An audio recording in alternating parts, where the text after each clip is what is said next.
Hora de balance, parte 3, por el licenciado Guillermo Moreno, el licenciado Pablo Chaliú,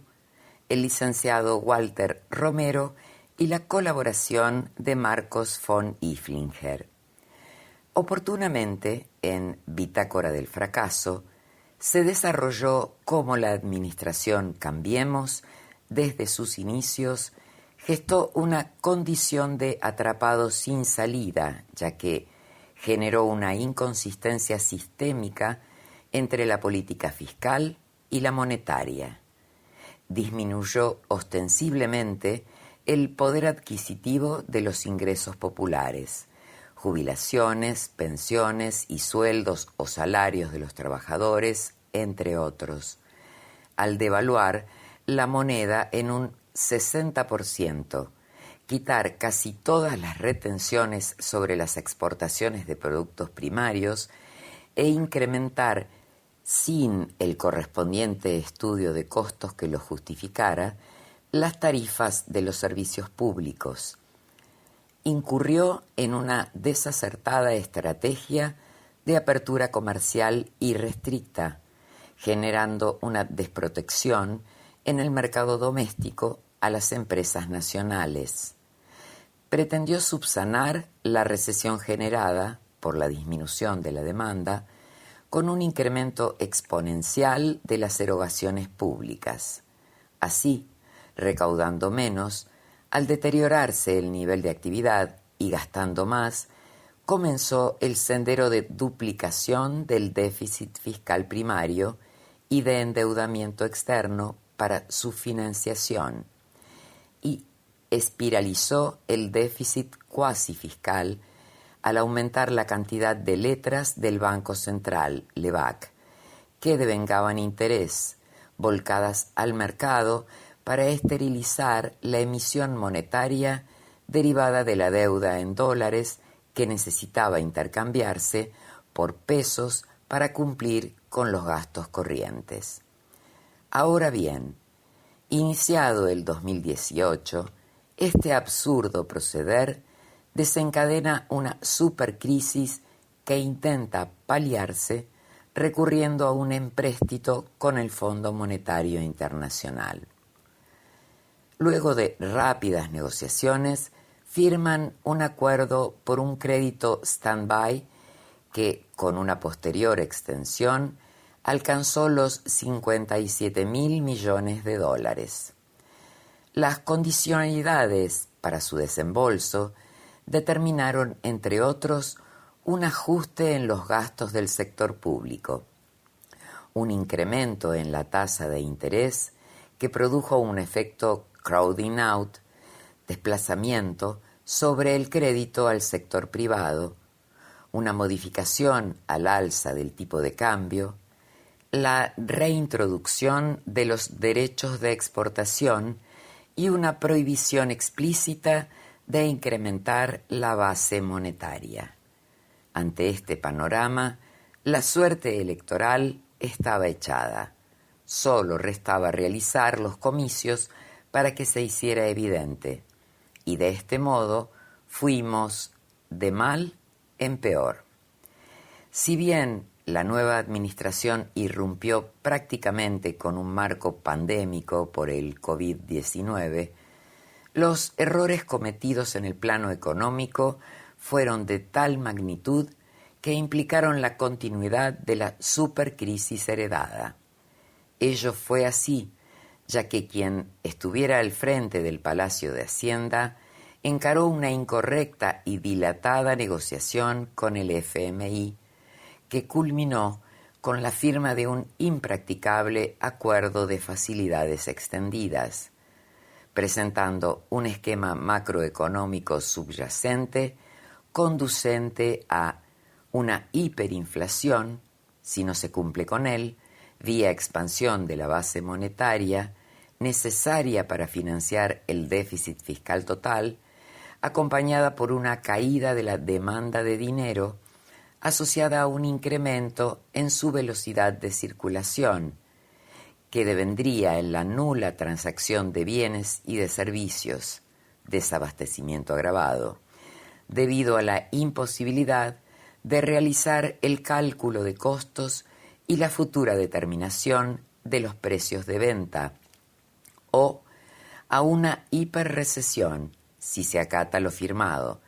tal cual fuera sintetizado en acuerdo con el FMI, ya salió mal y ahora será peor, donde se señalaba que las políticas fiscal, monetaria y de ingresos, analizadas individualmente, eran recesivas en distinto grado, pero enlazadas resultaban extremadamente nocivas. En ese diseño, el ajuste lo hace el sector privado, que debe financiar al sector público y garantizar la acumulación de reservas en el Banco Central de la República Argentina, con una caída en su actividad, en sus inversiones y en la generación de empleo, lo que hace al esquema no solo fuertemente recesivo, sino también notoriamente perjudicial para el futuro del país. Ahora, tras la renuncia de Martín Guzmán y un breve paso de Silvina Batakis, asume las funciones del Ministerio de Economía el actual candidato a presidente de la Nación, Sergio Massa. Y si bien se esperaba algo medianamente distinto a su antecesor, tal cual fuera mencionado en Sobre la galera, los conejos y la economía, su gestión se ha caracterizado por la implementación de medidas altisonantes, generadoras de un alto grado de impacto y sorpresa sobre los pretendidos espectadores, empresarios y trabajadores que apuntan a esquivar los problemas más que a solucionarlos. De esta forma, llegamos al desenlace. Hacia fines del año pasado, en Cambia, nada cambia, se sostenía que, abundando en las afirmaciones adscriptas por el gobierno, emerge una cuestión de extraordinaria importancia. No existen diferencias entre lo que sostiene y ejecuta el oficialismo y lo que propugna la aparente oposición. La elección del actual ministro de Economía como candidato a presidente por la actual alianza gobernante confirma dicha aseveración, ya que surge una palmaria coincidencia con los postulantes a la máxima magistratura de la alianza Juntos por el Cambio, en la aceptación, de hecho, de los esquemas conceptuales vertidos por quien señaló oportunamente que estaba formulando un plan económico para cualquiera fuera el gobierno próximo. Ahora bien, hacia las postrimerías del proceso, culminadas las elecciones y antes de que asuma el nuevo presidente, el actual oficialismo presenta la dificultad de no poder afirmar que el desastre económico es culpa de la anterior administración, con lo cual tiene vedado sincerar la economía, con la realidad consiguiendo de prepo los equilibrios macroeconómicos en ese lapso. Ante esta encerrona política y económica, emerge una propuesta distinta en Bases para un Plan Económico Nacional, parte 1 y parte 2, donde se destaca concomitantemente la fuente precisa de financiación para el pago de la deuda externa, a la vez que se pone en valor uno de los vectores de competitividad de la economía, el menor precio de los alimentos en el mercado doméstico vis-a-vis los internacionales, implementando dos medidas concurrentes y simultáneas: los derechos de exportación, retenciones, sobre la producción primaria de la zona núcleo de la Pampa húmeda y la ley de arrendamientos rurales compensada con un bono del Tesoro Nacional a mediano y largo plazo,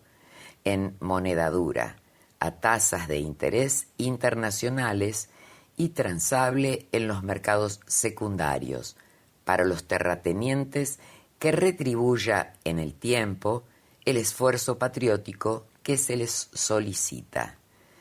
Pero es necesario resaltar que el diseño teórico solo alcanza su esplendor cuando los actores del hecho económico, dirigentes sindicales y empresarios, lo asumen y hacen suyo. Por eso, oportunamente, en La productividad, nuestra estrella polar, se puso en valor un instrumento clave con fuertes antecedentes históricos, la convocatoria al Segundo Congreso de la Productividad y el Bienestar Social, como el ámbito adecuado para iniciar un camino que, recorrido en mancomunión, garantice el éxito de lo pergeñado. Viene al caso recordar y volver a implementar lo que se enseñaba hace ya 7 décadas. El éxito se concibe, se prepara, se organiza, se realiza y se explota. Así se plasmará con esa correcta secuencia en nuestra patria un modelo de desarrollo económico permanente y sustentable con orientación a la producción.